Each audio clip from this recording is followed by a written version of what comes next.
Welcome, everyone. We'll get started in just a few minutes, right at 7 o'clock.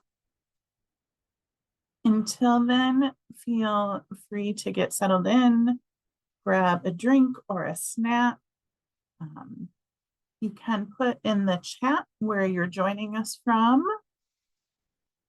If you have any questions that you want answered during this meeting, go ahead and put those in the Q&A. And we're looking forward to getting started.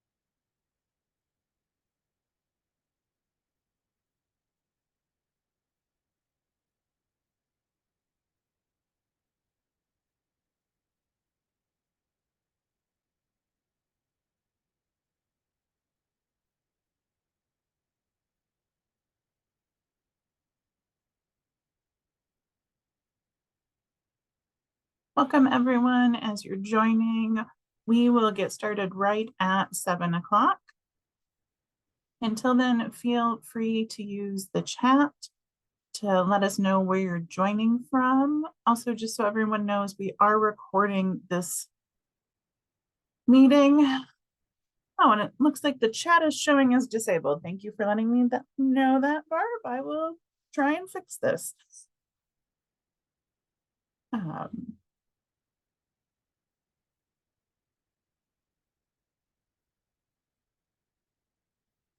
If you have questions, go ahead and put them in the Q&A section. That does look like it's working.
Welcome to everyone as you're joining. We will get started right at 7 o'clock. It looks like we're having some problems with the chat function, but the Q&A function is working. So go ahead and use that.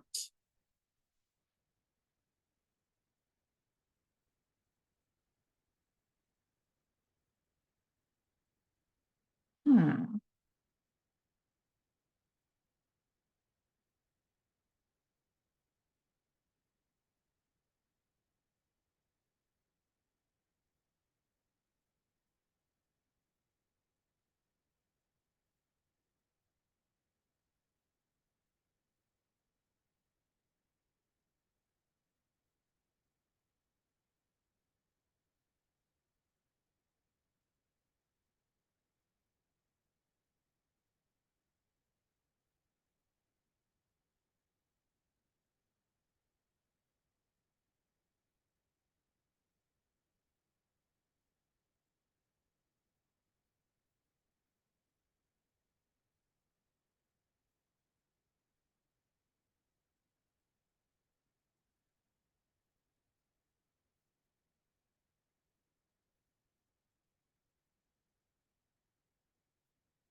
I believe I may have just fixed the chat function. So if a few of you want to try out the chat function, I think I had a setting wrong. It's been a long time since I've run a webinar and not just a regular Zoom meeting, so.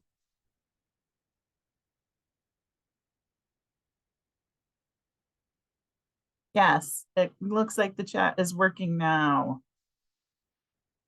And it looks like we have someone from the Virginia 250th Commission with us. That is fantastic. We're so excited to have you with us.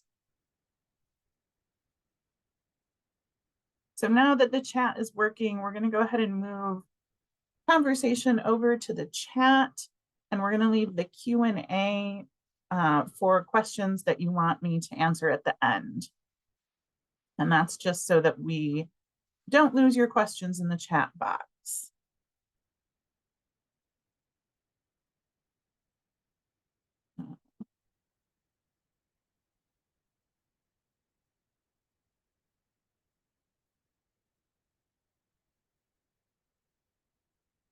Looks like we have people joining from all over, including outside of Virginia, which I'm so excited to see.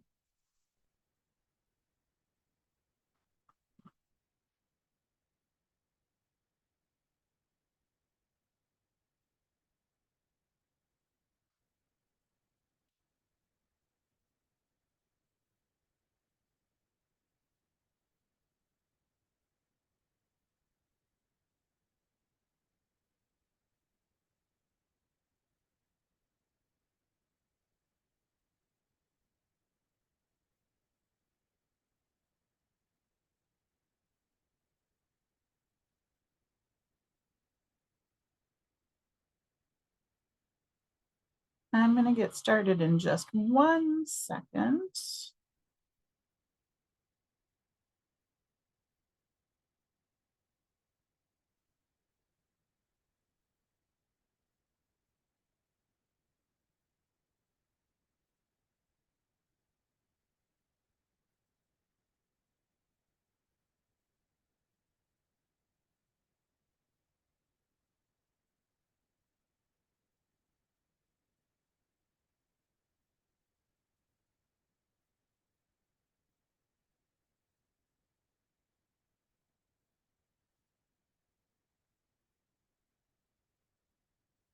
Thank you to Joanne for letting me know you guys are seeing the wrong screen.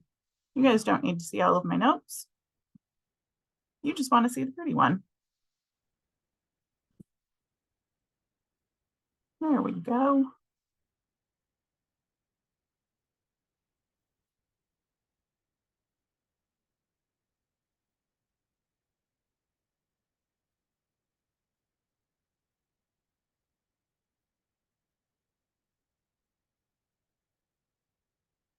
Okay, it is 7:02, so we are going to go ahead and get started. Thank you all for joining us tonight. I am so excited to be here with you. For those of you who don't know me, my name is Alicia Thomas. I am the executive director here at the Virginia Quilt Museum, and I am so thrilled to be launching this project tonight. It's a project I have been thinking about for about 5 months now. And so I'm excited that we're finally able to kick it off and share it with everyone. And we're gonna hopefully have a good time over the next 3 years with this project. So just jumping right in. This is just our agenda for the evening. I'm going to do a quick introduction. Then we're going to spend most of the time talking about the call for entries for quilts for this project, because that's really what we're focusing on for the next 10 months or so. Then I'm going to spend a little bit of time talking about the themes, some resources and programs. Then we'll just briefly touch on the exhibition, a possible traveling exhibition and book. And then we'll spend the last at least half an hour, if not 45 minutes, doing questions and answers. So some people submitted questions ahead of time when they were registering, and I've got those all ready to answer, but you are also free to put a question in the Q&A box, and we will answer them all at the end. So we want to make sure that we get all of your questions answered, and hopefully you leave this meeting having a really good understanding of this project and how you can participate. So with that being said, I'm just going to go ahead and hop right into the introduction. And first, I just want to talk about why we are doing this project. And so 2026 is the 250th anniversary of the signing of the Declaration of Independence. So across Virginia and the country, there are many different projects going on to celebrate this. And Virginia is really at the forefront of leading this celebration. The VA 250th Commission has been doing really great work. They have been really involved for a few years getting things up and running. And it's been talked about a lot in the museum community in Virginia. So I've been thinking about this for probably about 1.5 years, really, and trying to come up with a project in a way we could participate. And if you're familiar with historic quilts and our collection here at the Virginia Quilt Museum, one of the things you may know is that we don't have any quilts from the Revolutionary period. Very few of them still exist. And so it wasn't something where we could just do an exhibition of quilts from the Revolutionary period. We don't own any. And since this is such a big deal in other museums across the Commonwealth and the country, people aren't really loaning out their artifacts from the Revolutionary period, which totally makes sense. They want to use them for their own things.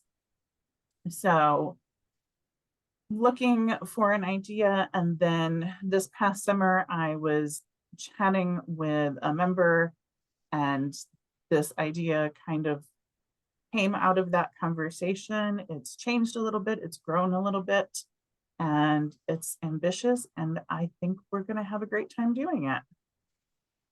And one of the things I really wanted to do with this project is making it something that we could unite quilters around, and not only from Virginia, but across the country.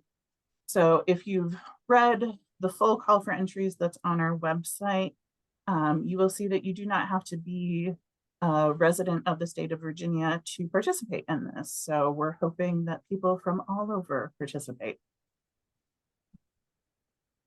It's also an opportunity to learn some more about Virginia history.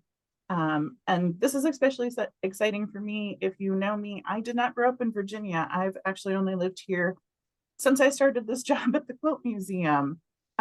So it will be really fun for me to learn Virginia history as we're doing this. And also just inspiring other people to learn history. In a lot of ways, history has become unnecessarily political, and so that's not what we're trying to do. But we want to inspire people to take this opportunity to learn about history, learn about their local history, and just do it in a fun and creative way.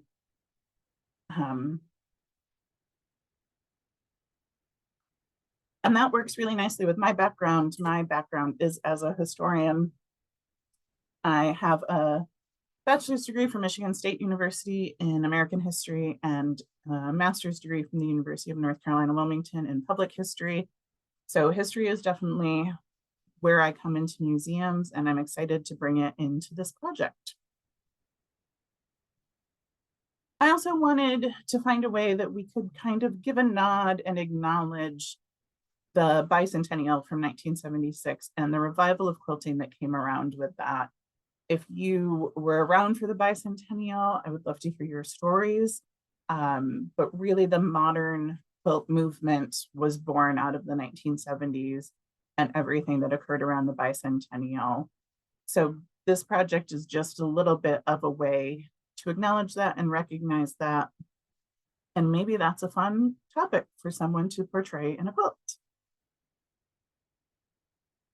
So that's just a little bit about why we're doing this. And now we're going to jump right into the call for entries. So the end product of this whole project is the creation of an exhibition here at the Virginia Quilt Museum in 2026 of 250 small quilts that tell the story of Virginia history. So the way those quilts will be created are by you, all of the fantastic quilters around the Commonwealth and around the country. So we are kicking off this project with this call for entries. You can start working on your quilts now. The full call for entries is up on our website. And I'm also just going to pop into the chat a link to that full call for entries. I'm going to warn you, it's long. It's about 4 pages long. But please do read the full call for entries before you start working on your quilt. You can start working on it now. We'll start actually taking submissions in January, and you have until the end of September of next year to submit. So that is your deadline for creating a quilt. We need your submission by September 30th, 2024. And I know you're thinking that probably sounds really early for an exhibition in 2026. And it is, but we are also hoping to publish a book with this. So we need the time in between there to work on that book and photograph 250 quilts. So we need your quilts, you know, sooner rather than later. We'll be taking submissions for the call for entries online. They will be done through cafe or callforentries.org, and that will open again on January 15th.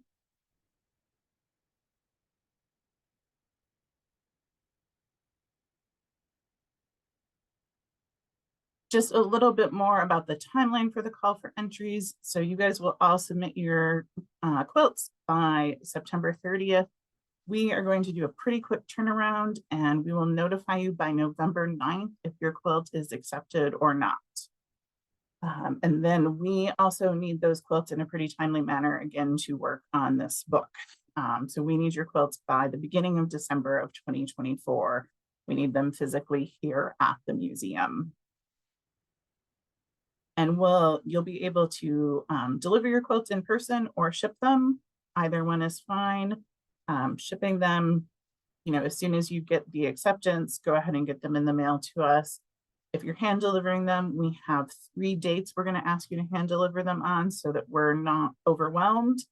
They're here. Those dates are also in the call for entries, so you can make plans. And now we're just going to hop into some of the details of the call for entries. For those of you who are familiar with the museum, know that we have a lot of space, but we don't have a ton of space. So these are going to be smaller quilts, 20 inches square. Each quilt should commemorate a person, place, event, thing, or idea from Virginia's history. And we're keeping the time frame of what is Virginia history very open-ended. So it can go back as far as the creation of the landmass that is Virginia now, up to present modern day. So it does not have to be something from the Revolutionary period, even though this is what inspired this project. It can be anything from any time frame in Virginia history. We're also expanding the borders of Virginia a little bit to include West Virginia.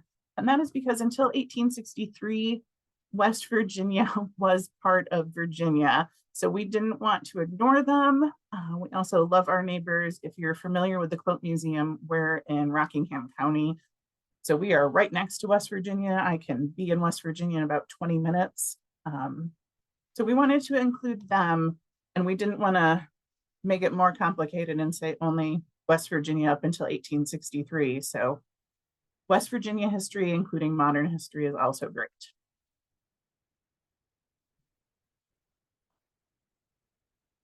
So we are looking for 20 inches square. That should be your finished size of your quilt. And we came upon that size because that's the size where we can fit 250 quilts in the museum. So that's what we need to work with. We are limiting it to 2-dimensional works only. I know some folks do fantastic 3-dimensional quilts. That becomes very tricky for us to display and store. So 2-dimensional only. You do need to include a 4-inch hanging sleeve on the back. And we also do need you to include a label on the back. And this is where I'm going to get on my soapbox a little bit and say, please label all of your quilts. Make future people that work in quilt museums happy and label all of your quilts. Whether it's for this project or any other ones, just label your quilts. We are using Sakwa, the Studio Art Quilts definition of what is a quilt. So we're going with a creative visual work that is layered and stitched or references this form of stitched layered structures. So I know some folks had put in questions about that. So if you want to make a more kind of modern art quilt that maybe doesn't use a batting, go ahead. We're not gonna kick you out because of that. And this is an important one. It needs to be an original design, no adaptations or copyrighted patterns, and please do not violate any copyright laws. If you're talking historic things, you're probably fine with copyright laws, but please do a little bit of Googling and check.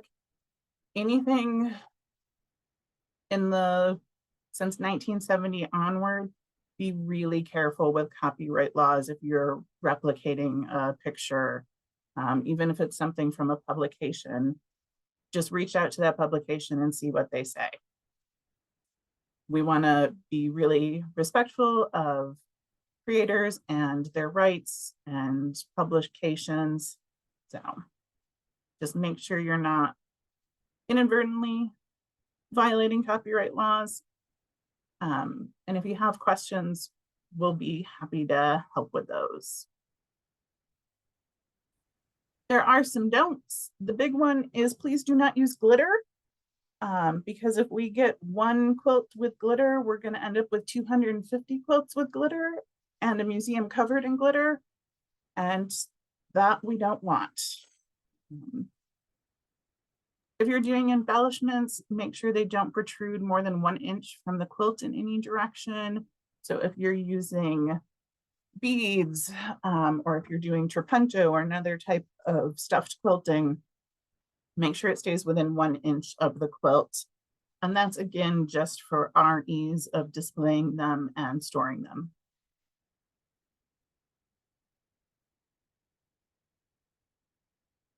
Also, no sharp or pointed embellishments, nothing that could hurt your quilt or another quilt if it's being stored next to it, or that could hurt a person handling it.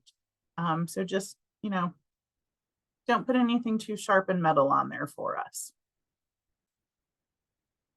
Also, no highly fragile work. So this is maybe not the place to break out 100-year-old silk and use it on a quilt. I'm sure it's lovely.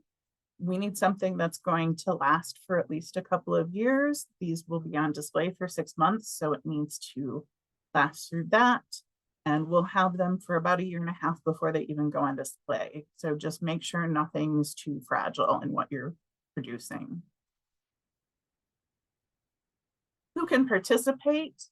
We've talked about this a little bit already, but artists of all age, quilters of all ages are welcome.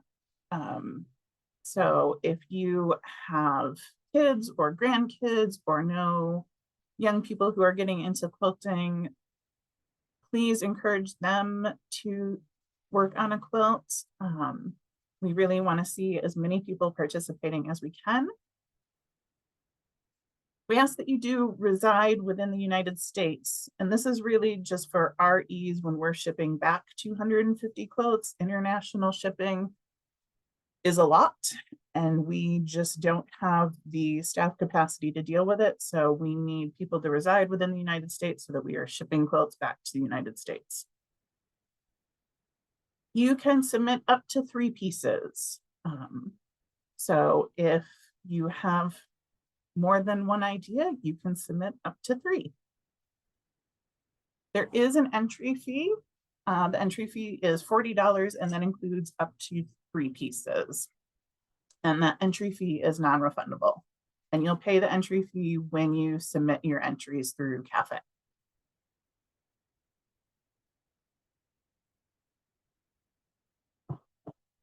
So when you go to submit your entries, here is the information you're going to need to submit.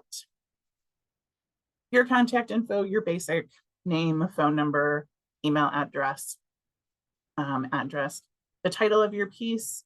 You can title your piece whatever you like. We're going to ask that you keep it on the shorter side. So, less than 10 words, probably around 5 words is as much as we're going to want from a title. You'll need to tell us the techniques you use. So hand quilted, machine quilted, raw edge applique, needle turn applique, hand embroidered, whatever techniques you used, go ahead and share them in that section. We'll also ask you to list the materials used: cotton, silk, glass, beads, whatever you're using on there.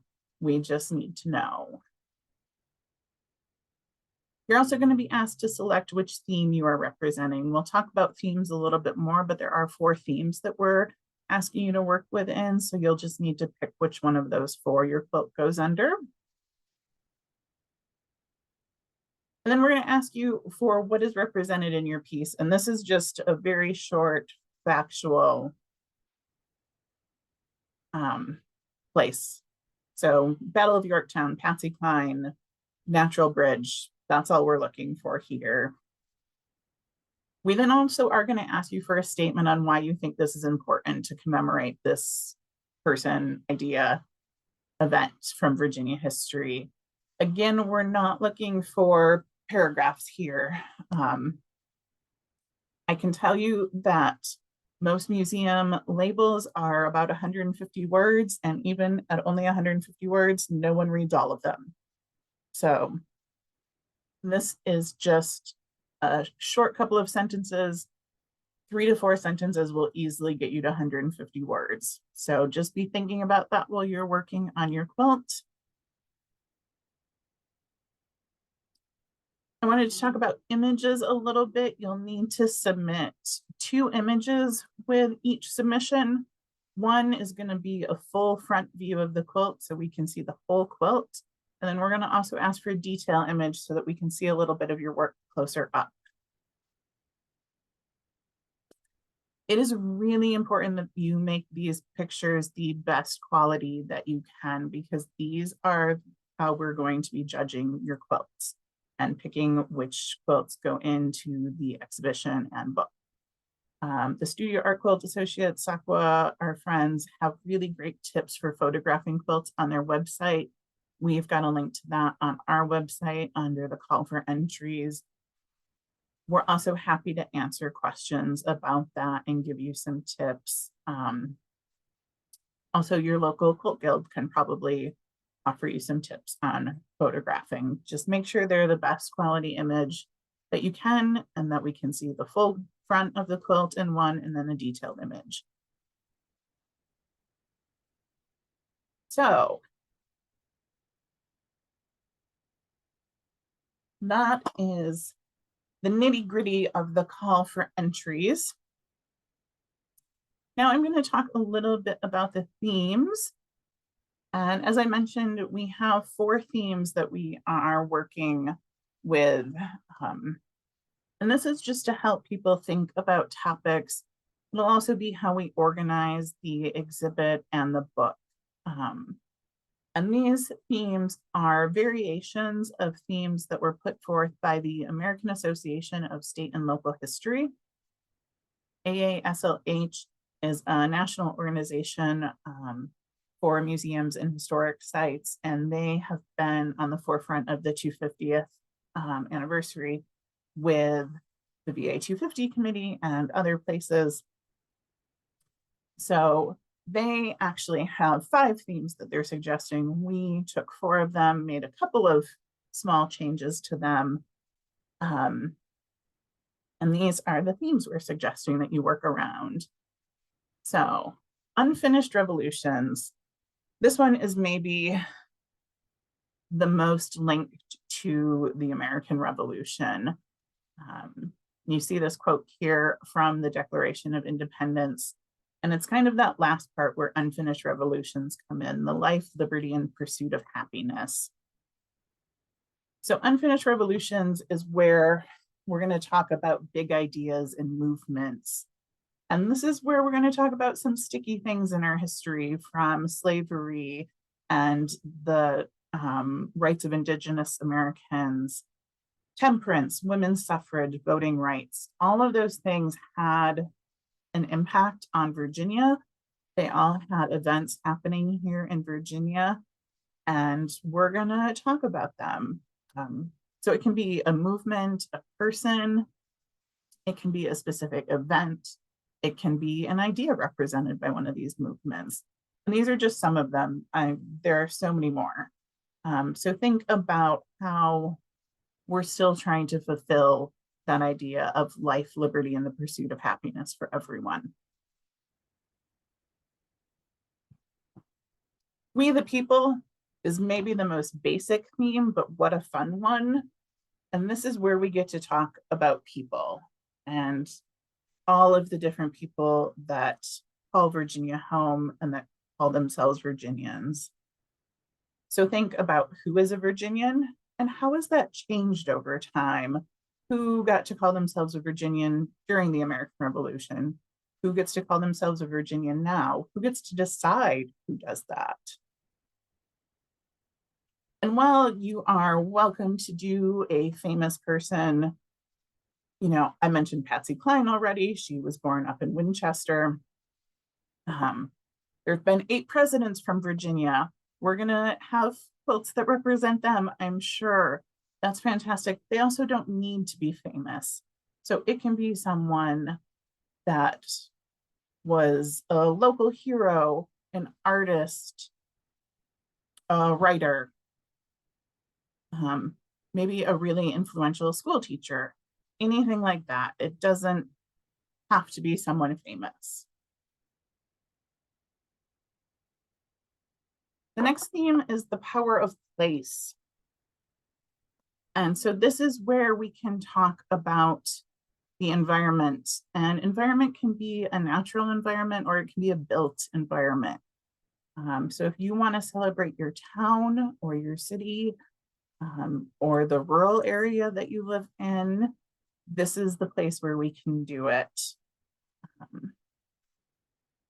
And one of the things to think about is how places have changed and how the physical landscape of Virginia has affected people over time, whether that is the Blue Ridge Mountains and how they affected migration into the western part of the state and into West Virginia.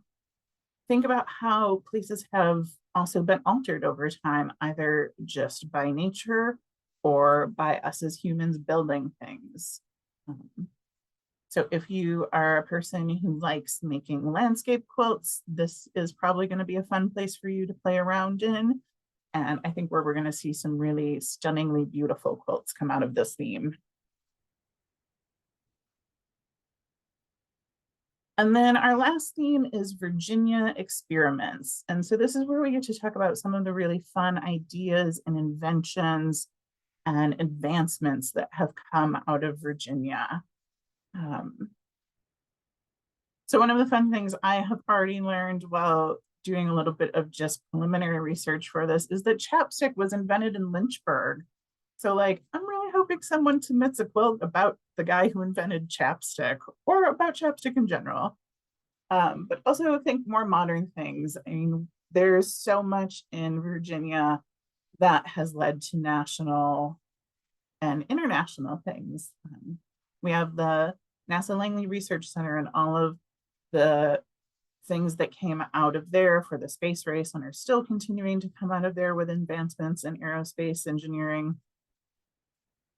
So just think of things that maybe were invented here or ideas that were born here. The McCormick Reaper was invented here. There's just really fun things that we can think about and explore with this. So next I wanted to talk briefly about some resources. And this is where we're going to help point you guys in the right directions of where you can find topics. So if you think, oh, this sounds really great and I want to create a quilt, but I don't quite know what I should create a quilt about, here are some different places you can go. Go to your local museums, whether that's a history museum or a specialty museum like the Quilt Museum, an art museum. Just go wander around a museum and see if anything inspires you. Also, go to your local library. Almost all local libraries are going to have a local history section, and they're going to have a librarian who is dying to talk to you about doing research. So go make friends with your librarians. I love my local library. It's right across the street from the museum. It's so handy. On the same vein, historical societies. So here in Rockingham County, we have Rocktown History. Historical societies often have really good genealogy research and resources. So if you want to do a person, but don't have a person in mind, hit up your local historical society and see who they might suggest. Virginia Humanities has a great resource called the Encyclopedia of Virginia. We've got a link to it on our website under resources for stitching together history.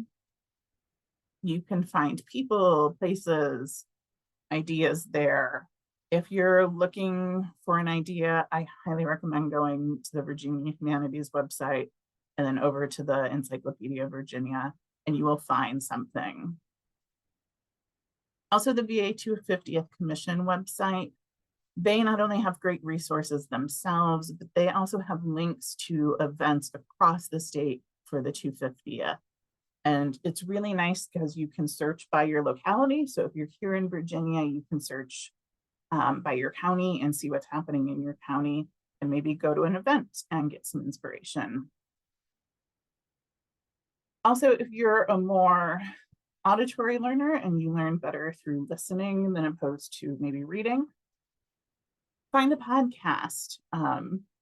I particularly love Stuff You Missed in History Class, which is a podcast that has been around for easily over 10 years, I think at this point. They do history from all over the world, but they've definitely done some on Virginia history and probably some on West Virginia history. But I'm sure there are also other podcasts out there. So just, do some Googling and see what podcasts you can find. Then also, while you're out in public, look for historical markers and monuments. There are markers here in Harrisonburg. We actually have one right in front of our building here at the Virginia Quilt Museum about our building. So be on the lookout for those Civil War trails signs, different things like that.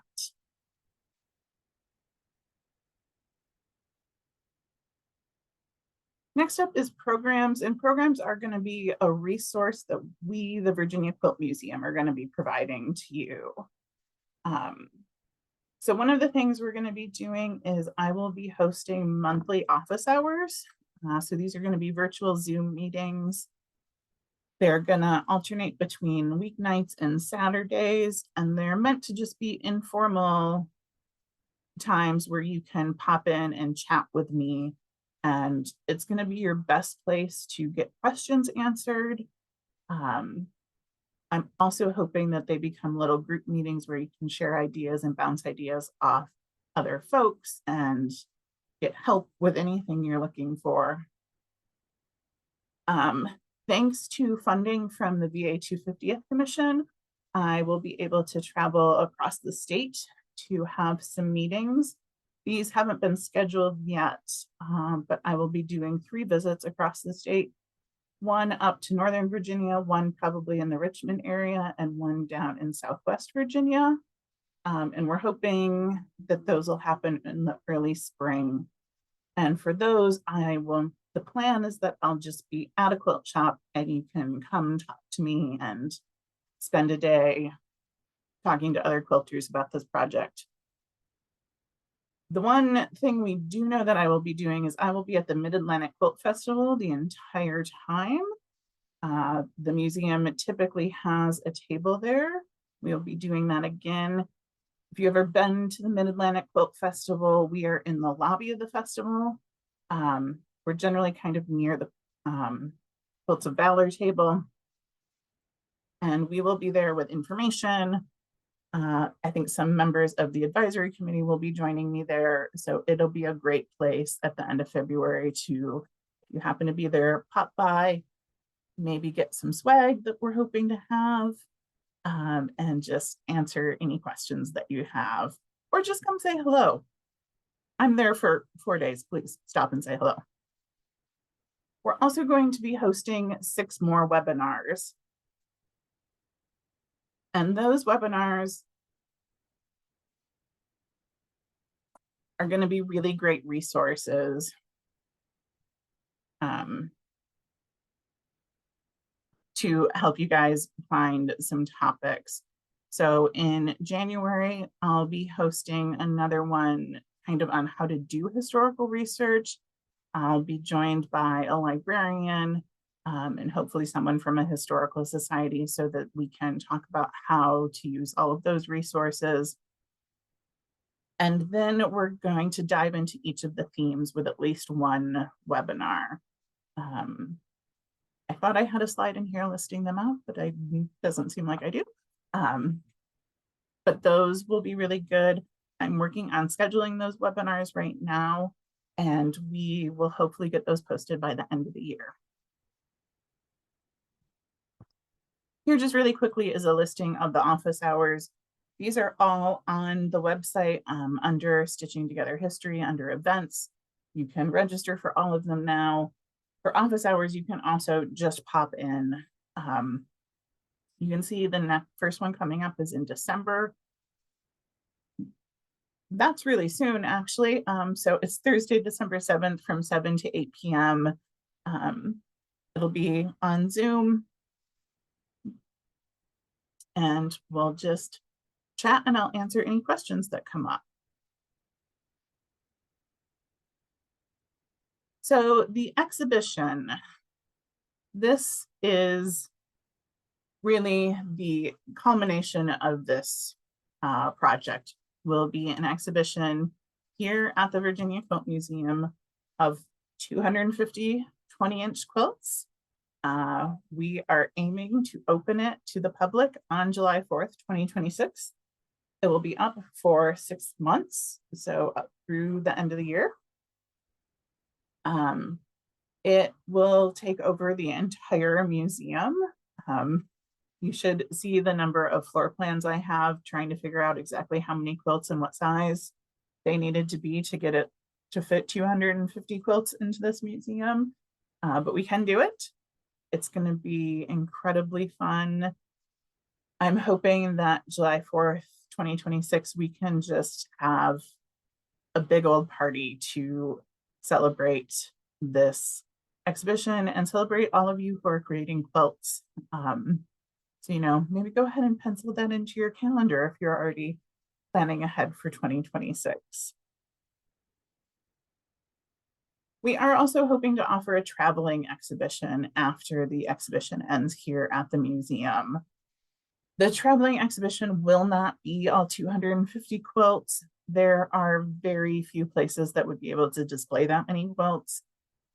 We don't know at this point how many quilts the traveling exhibition will be. That is probably not something we will decide until after we make the selection of the 250 quilts. But that exhibition will travel throughout 2027 and 2028 to different venues. And I'm thinking, I don't want to say a definitive answer, but we're thinking probably around 50 quilts is the max the traveling exhibition would be. So it'll just be a small selection. We are also hoping to publish a book with all 250 quilts in it. So we are in the process of putting together a book proposal that we will be submitting to a publisher, and we should hopefully have a definitive answer on the book in the next couple of months. So this is something that's definitely in the works, and we are pretty confident will be happening, but it's not a definite yet.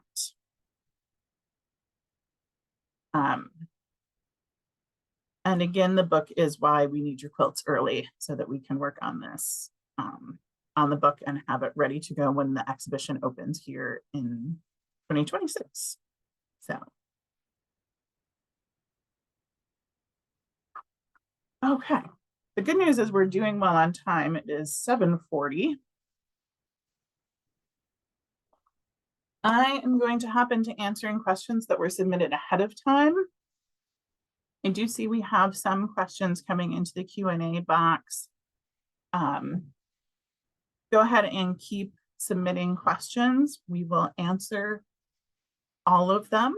So if you have any questions, go ahead and put them in the Q&A box, and we will get to them once we finish the ones that were submitted ahead of time.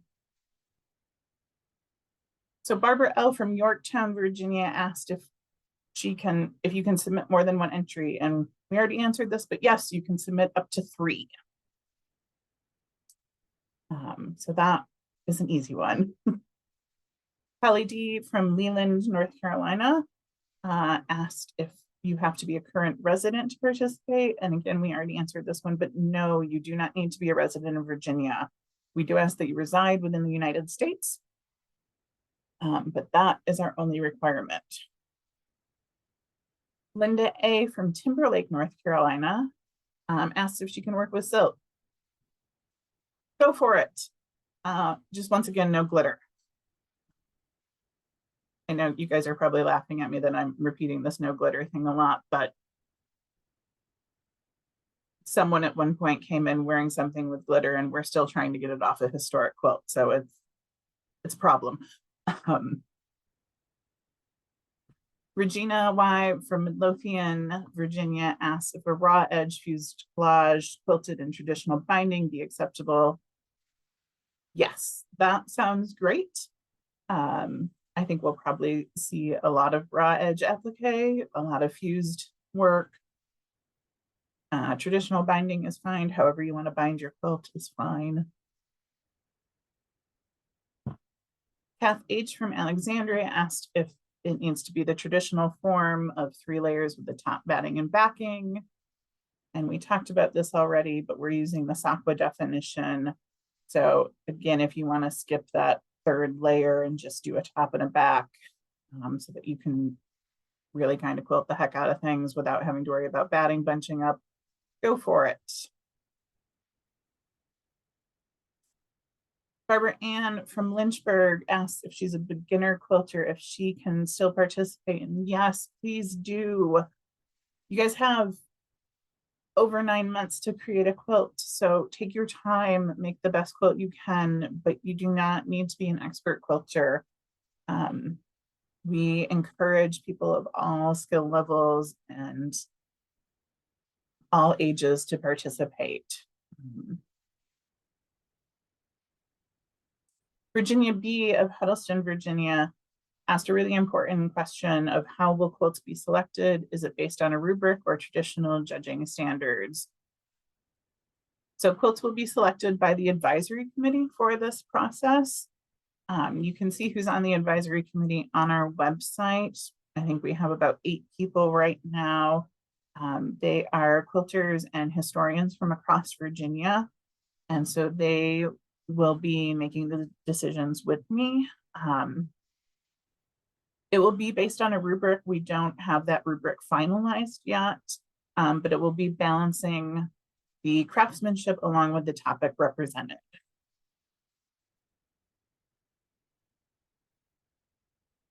Jean C. from Chesapeake, Virginia asks, if what I make is accepted, does it become part of the museum's collection?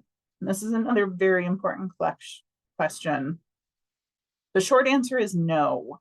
And the reason for that is we do not have the space to care for 250 quilts, even though they're going to be pretty small, for eternity. They would take up just an absolute ton of space to store properly, and it's just not something that we can take on. We would like to keep a handful of quilts that represent this project as part of the museum's collection. We haven't quite figured out how we're going to pick those quilts yet. If you make a quilt and you really want it back, that will always be an option. When you submit your entry, you'll be able to select, yes, you can consider this for the museum's collection, or no, I want my quilt back. So if you create something and you're really personally attached to it, you can have it back. That's absolutely fine. I wish we could keep all 250 quilts. I would need another storage room to do it. Priscilla G. of Philemont, Virginia asked, how will these be displayed? So they will be in an exhibition that covers the entire first and second floor of the Virginia Quilt Museum. And I'm just going to show you a picture. So some of you probably recognize this. This is one of our upstairs galleries and into the hallway upstairs at the museum. And these quilts are quilts from Donna DeSoto's Inspired by Endangered Species. We'll be displaying the quilts for this project very similar to this. These quilts were a little bit bigger. I think they're 24 inches, and we're asking you to create 20-inch square quilts. So it'll be something similar to this where they're all hung. There will be some differences. With this exhibition, each quilt will have a sign beside it with the artist's name and where they're located from and the title of the piece. With this endangered species exhibit, we had so many quilts to fit in only one floor of the museum that we were not able to do that. So we did a numbering system, but it would be something similar to this. What are the topics for the future meetings? Tony K. of Silver Spring, Maryland is a great question. I mentioned these a little bit already. In January, we'll talk about how to do research in history. The one other webinar that we do have confirmed that I'm so excited about, Cameron Patterson, who is from the Moton Museum, is going to be talking about unfinished revolutions and school desegregation in Virginia. The Moton Museum tells a really fascinating story. Cameron is a great speaker. I'm so excited to hear what he has to say and to share that story with you guys. We'll do a couple of topics or a couple of webinars on We the People. Probably one focused on Indigenous history, and then still deciding on the other one. We'll do one focused on the power of place. I'm hoping to get a landscape historian to come in and do that webinar for us. And then Virginia experiments. So I'm hoping to get someone who knows a lot about inventions to come talk to us. So still finalizing those details, but at least one on each theme, probably two on We the People.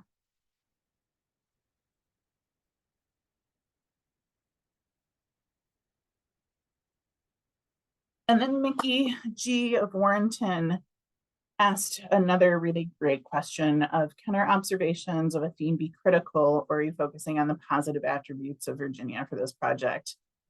And yes, they can absolutely be critical. History is complicated, it is complex, it is not all positive. And if we were to put on an exhibit that was only the positive aspects of history, we would rightfully be lambasted by people for that. So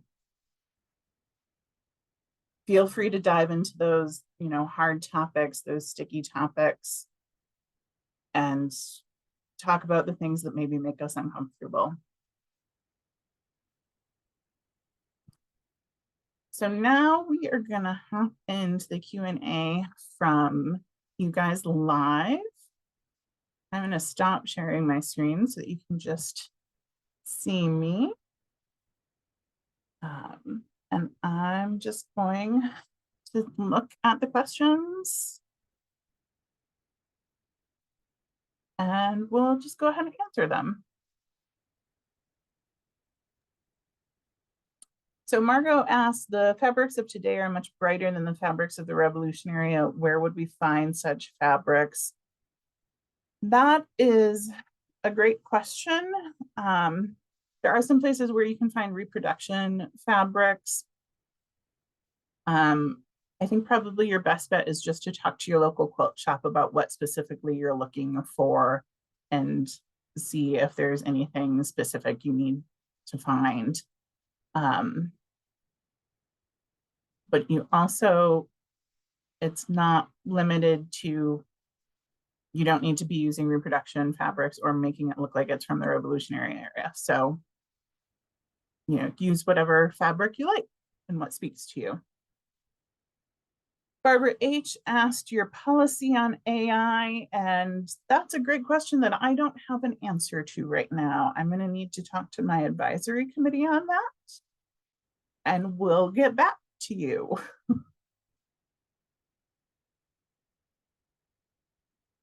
Liz D asked, does the $40 entry fee cover each entry or 1 to 3 entries? It covers up to 3. So if you submit 1, it is $40. If you submit 3, it's $40. So it's just one flat entry fee for up to 3 entries.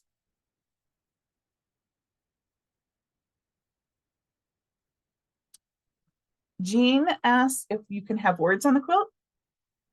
By all means, I don't see a problem with that.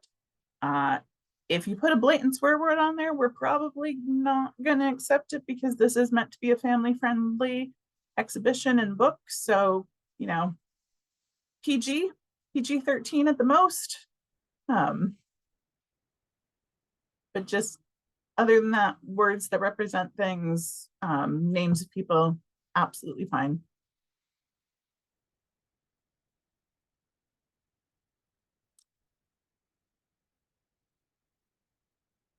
Margot asked 20 inches, do you mean 5 inches per side? No, I mean 20 inches per each side. So I don't have anything 20 inches to display. But yeah, each side of your quilt should be 20 inches. Thank you for clarifying.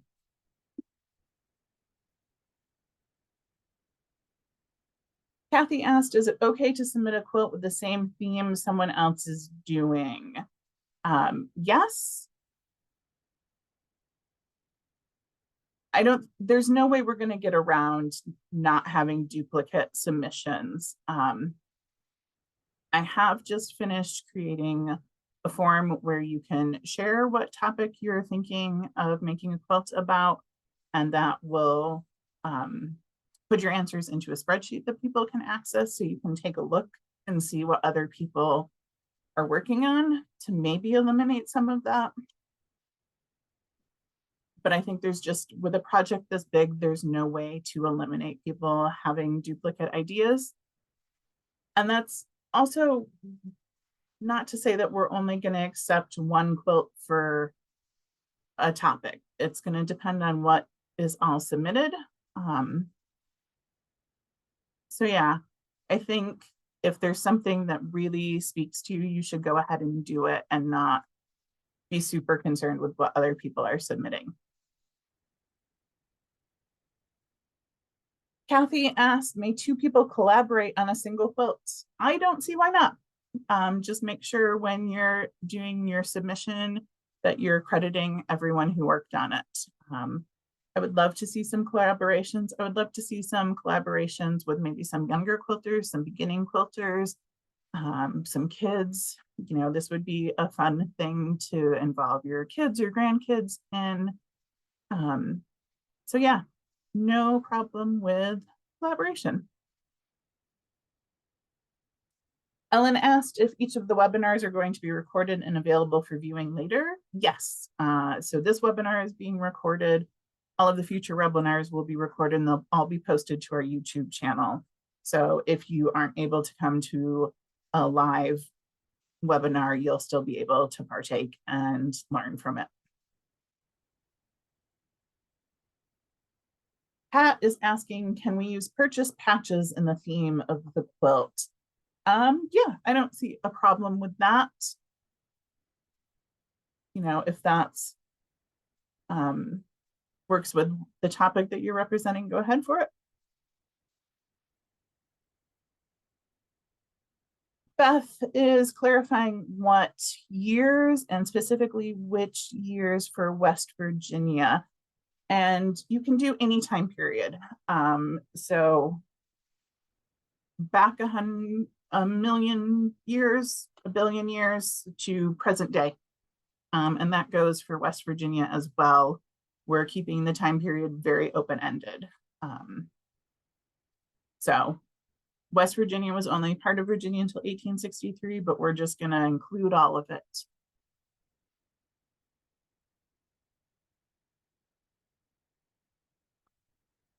Someone has asked, will you accept quilts with themes related to LGBTQIA history? And yes, we certainly will. We would love to see quilts from marginalized communities. Would be fantastic. It's one of the things I really want to see is I want to see all of Virginians represented. So yeah.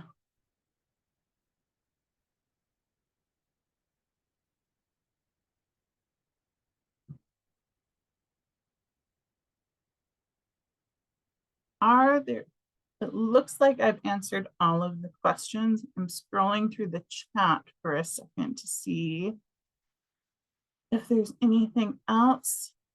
It looked like someone asked who are the jurors for the project. That's the advisory committee for this project. They are listed on the website. It is quilters and historians and academics from across the Commonwealth. But you can look up the specific members just right on our website. I'm going to go ahead and pop in the chat a link to this project on our website.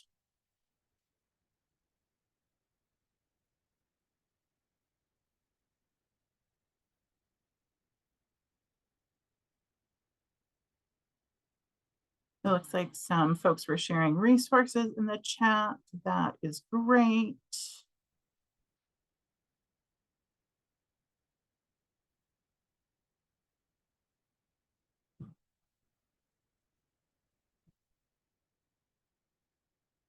Okay. Well, it looks like we are wrapping up a little bit ahead of time.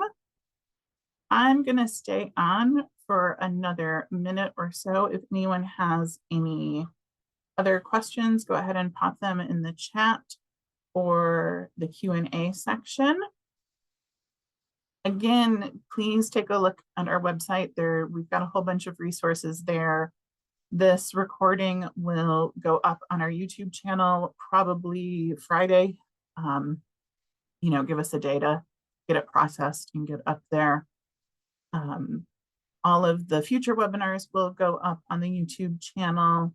It's going to be really fun.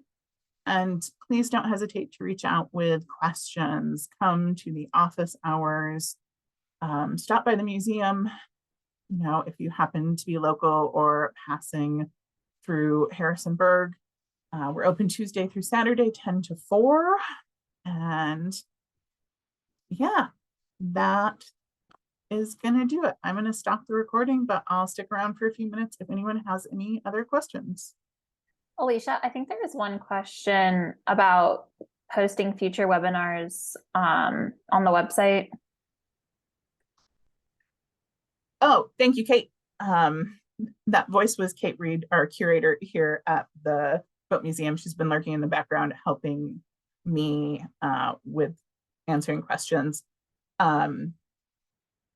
As soon as we get the future webinars scheduled, we will get those dates up on the website and out on social media. Right now, they're not scheduled. I'm still trying to work out dates with the people that will be presenting. Debbie in the chat is asking if we're closed. We are open through December 23rd. So we're open Tuesday through Saturday, 10 to 4 through December 23rd. And then we close for a couple of weeks around Christmas. And so we reopen January 9th. So we are closed December 23rd through January 8th. So you can come see us for about another month. And then we'll be closed for a couple of weeks, and then you can come again starting January 9th. So. Okay. I'm going to stop the recording now. Thank you guys all so much. Have a great night.